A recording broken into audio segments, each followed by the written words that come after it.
Hoy aprenderemos sobre la tabla de frecuencias. Para ello les propongo un vídeo que explica sobre cómo se calcula la frecuencia absoluta, la frecuencia relativa y la frecuencia porcentual. A continuación presentamos la situación de aprendizaje.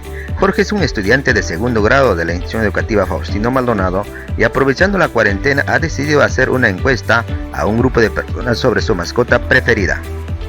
A partir de esta situación, chicos, en este vídeo van a aprender a organizar los datos en una tabla de frecuencias, explicar en qué consiste la frecuencia absoluta, cómo se calcula la frecuencia relativa, cómo se calcula la frecuencia relativa porcentual, qué es una gráfica estadística, cómo se elabora la gráfica de barras y cómo se interpreta la gráfica. Así que esténse atentos en este vídeo que vamos a presentar. Comencemos. Presencia de las mascotas en el hogar. Las mascotas se han convertido en parte de nuestra familia por el cariño que les damos y por el cariño que ellas nos otorgan.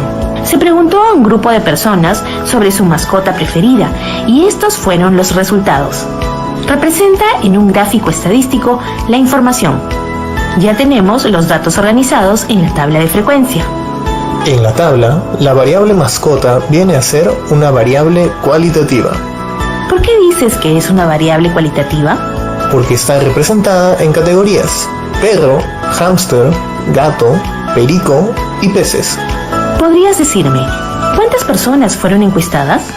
52 personas. Recordemos también que la suma de las frecuencias absolutas es igual al número total de datos. Pero, ¿ya no dice frecuencia absoluta? La frecuencia absoluta se representa por f sub i, donde el subíndice i representa cada uno de los valores o datos. La frecuencia absoluta número 1 es la que corresponde a la cantidad de personas que prefieren como mascota a los perros, es decir, 36. La frecuencia absoluta número 2 es para los que prefieren hámster y son 3. La frecuencia 3 de gatos es igual a 9. La F4 es igual a 1 y la F5 es 3. La suma de las frecuencias absolutas es igual al número total de datos, se representa por la letra N y es igual a 52. Recuerden tomar nota de los valores de la tabla de frecuencias. Ahora veremos que con la tabla de frecuencias podemos calcular la frecuencia relativa. ¿Qué es la frecuencia relativa? La frecuencia relativa h sub i es igual al cociente entre la frecuencia absoluta f sub i y el total de datos n. La frecuencia relativa nos va a permitir hacer comparaciones entre muestras de tamaños distintos. Veamos en la primera categoría para mascota perro. 36 de las 52 personas prefieren a un perro como mascota. Entonces, tenemos 36 entre 52 es igual a 0,69, que representa la frecuencia relativa, h sub 1. Como vemos en la segunda fila, 3 de 52 personas prefieren como mascota a hámster, es decir, la frecuencia relativa h2 es 0,06. Ahora puedes hacerlo tú. En la siguiente fila, 9 de 52 personas prefieren los gatos. Entonces, la frecuencia relativa, H3, es 0,17. Así es. Para la categoría pericos, 1 de 52 personas prefieren los pericos. Entonces, la frecuencia relativa es 0,02. Muy bien. Tenemos para la última fila que 3 de 52 personas prefieren los peces como mascotas. Entonces, la frecuencia relativa H5 es 0,6. La suma de todas las frecuencias relativas nos debe dar 1. Comprobamos. 0,69 más 0,06 más 0,17 más 0,02 más 0,06 es 1,00. La frecuencia relativa se puede expresar como fracción, como un valor decimal o como porcentaje. Hoy en día es bastante frecuente hablar siempre en términos de tantos por ciento o porcentaje, por lo que esta medida resulta de multiplicar la frecuencia relativa por 100. La frecuencia relativa porcentual, h sub i, porcentaje es igual a la frecuencia relativa multiplicada por 100%. Entonces, para obtener la frecuencia relativa porcentual para la primera fila, multiplicamos la frecuencia relativa 0,69 por 100, dando como resultado 69%. ¡Qué fácil! Seguimos. La frecuencia relativa porcentual de la siguiente fila es 0,06 por 100%, que nos da como resultado 6%. Para la siguiente fila tenemos 0,17 por 100% y la frecuencia relativa porcentual es igual a 17%. Para la frecuencia relativa porcentual de la cuarta fila, multiplico 0,02 por 100%, que es igual a 2%. Para la última fila, la frecuencia relativa porcentual resulta de multiplicar 0,6 por 100%, obteniendo como resultado 6%. La suma de estos valores nos debe dar 100%. Teniendo los datos organizados en una tabla de frecuencias, nos ayudará a representar la información en gráficos estadísticos. ¿Qué es un gráfico estadístico? Pon mucha atención. Es una representación de una serie de datos estadísticos de diferentes actividades en forma clara y rápida. ¿Puedes darnos algunos ejemplos? Claro, como vemos en el primer gráfico, tenemos un gráfico estadístico con información del rendimiento del cacao por regiones productoras. Y en el siguiente gráfico tenemos la evolución de la palta en el Perú entre los años 2010 y 2017. Tenemos datos numéricos y cualitativos. Además, rectángulos de colores y de diferente tamaño.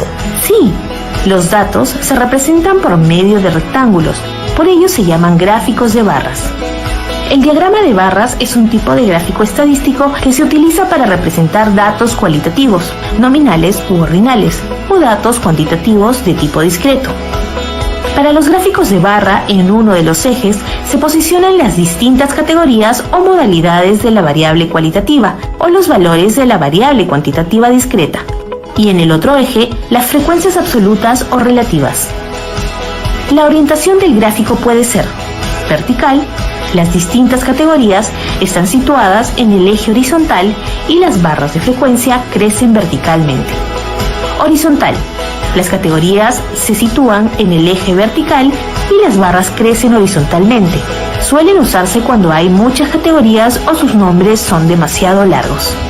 Ahora, para representar los datos de nuestro ejemplo en un gráfico de barras, primero necesitamos los datos. Hice mis apuntes. Perro 36, hámster 3, gato 9, perico 1 y peces 3, lo que da un total de 52. Para el eje de las abscisas colocamos las categorías de la variable cualitativa: perro, hámster, gato, perico y peces. Y sobre el eje de ordenadas, las frecuencias absolutas o relativas. En este caso usaremos los datos de las frecuencias absolutas y las registraremos de 5 en 5. 5, 10, 15, 20, 25, 30, 35 y 40. Y sobre las categorías de la variable cualitativa se levantan barras cuya altura sea proporcional a sus frecuencias. Recordemos que 36 personas dijeron que su mascota preferida es un perro. Entonces, levantamos la barra hasta una altura de 36. 3 personas dijeron que su mascota preferida es un hámster. ¿Qué te parece si continúas tú? 9 personas prefieren de mascota a un gatito. Una persona prefiere tener un perico y 3 personas prefieren tener peces. Es muy divertido hacer un gráfico de barras. Es sencillo, pero hay que tener en cuenta lo siguiente. El ancho de todas las barras debe ser igual. La altura de las barras indica la frecuencia de cada dato. Las distancias entre las barras deben ser iguales. Comprobemos. La barra naranja tiene el mismo ancho que la barra verde y que la barra celeste. También de la barra lila y la roja.